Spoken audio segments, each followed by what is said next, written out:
నానమ్మ వాళ్ళ వదిన అలా అనేసరికి, అదేంటి వదిన అలా అంటున్నావు, నా టైం బాలేకే కదా మీ ఇంటికి వచ్చింది అని ఆ నెక్స్ట్ డేనే అదే ఊరిలో తన అన్న ఇంటికి చెల్లి ఇంటికి దగ్గరలో ఉన్న ఒక ఇంటిని రెంట్కి తీసుకొని తన పిల్లల్ని తీసుకొని ఆ ఇంటికి వచ్చేసింది. అటు తన చెల్లి ఇంటికి వెళ్దాం అనుకున్న సొంత అన్న భార్యే అలా అనింది. ఇంకా మా చెల్లి అత్తింటి వాళ్ళు ఇంకేమంటారో అని ఇంకొక ఇల్లుని రెంట్కి తీసుకుంది. ఆ టైంలో నానమ్మకు అమ్మ నాన్న ఇద్దరు లేరు, ఉనిందల్లా అన్న చెల్లి మాత్రమే.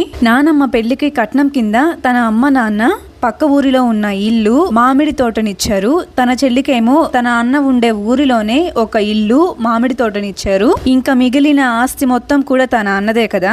అలాగా అదే ఊరిలో అన్నకి సొంత ఇల్లు ఉంది, చెల్లికి సొంత ఇల్లు ఉంది. బట్ మా నాన్నకే ఆ ఊరిలో కాకుండా పక్క ఊరిలో ఇల్లుంది. కానీ అక్కడ ఎవ్వరూ తెలీదు. ఇద్దరు చిన్న పిల్లల్ని పెట్టుకుని తెలియని ప్లేస్ లో ఉండడం అంటే చాలా కష్టం కదా. అందుకని తన అన్న చెల్లికి దగ్గరలోనే ఇంటిని రెంట్కి తీసుకొని ఉనింది. కానీ తన సొంత ఇంటిని మాత్రం రెంట్కి కూడా ఇవ్వలేదు, అలానే ఉనింది. ఇది మా ఆస్తి విషయం. అయితే మా నానమ్మ ఒక ఇంటిని రెంట్కి తీసుకుందని చెప్పాను కదా. ఒక పక్క సొంత ఇల్లు, ఇంకొక పక్క మామిడి తోట ఉన్న ఇన్కమ్ మాత్రం లేదు. పిల్లలేమో చిన్న పిల్లలు, అంటే మా నాన్నకేమో 3 years, మా అత్తకేమో 3 months.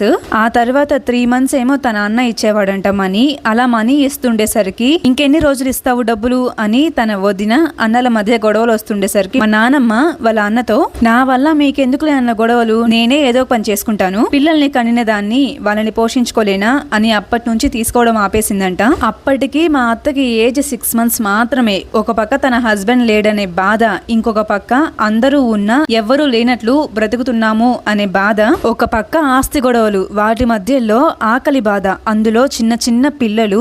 ఈ సిచ్యువేషన్ వేరే ఎవరికైనా వచ్చి ఉంటే ఏం చేసుండేవారో తెలియదు, కానీ మా నానమ్మ మాత్రం గ్రేట్ అని చెప్తాను. ఎందుకంటే స్ట్రాంగ్ గా నిలబడి తెలివిగా ఆలోచించింది. అసలు తన నానమ్మ ఏం చేశారో నెక్స్ట్ వీడియోలో చెప్తాను. ఫ్యూ డేస్ బ్యాక్ అత్తయ్య పెట్టే కష్టాలు లాంగ్ వీడియో అప్లోడ్ చేశాను. ఛానల్ నేమ్ కింద కూడా రిలేటెడ్ వీడియోలో యాడ్ చేశాను, చూడండి.